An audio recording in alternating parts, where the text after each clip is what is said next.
Okay guys, I was working on this Honda Accord. My camera didn't record on the first clip. I'm gonna redo it, even though the threads are looking real nice right now. So when you pull out your oxygen sensor from all the corrosion, if your sensor is so old and it pulls out the threads from in there, what you wanna do is, you wanna get this tool right here. I'll find a link on this and I'll put it online because all the numbers are gone off this. So there's no numbers on this. So this thing fits in there directly just like that. Catch few threads. So this one is pretty easy. It's like a tap and die, but it's huge. It's the size for the oxygen sensor. So you want to play around with this. If it's corroded, you want to clean out the threads and go all the way in.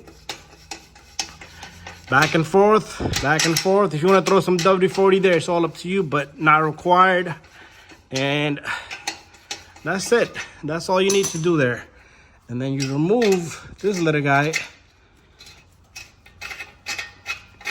And you can take the new sensor and put the new sensor in. That's what we're gonna do. So we're gonna take out our new sensor now. And the sensor should be nice and smooth to go in. There you go.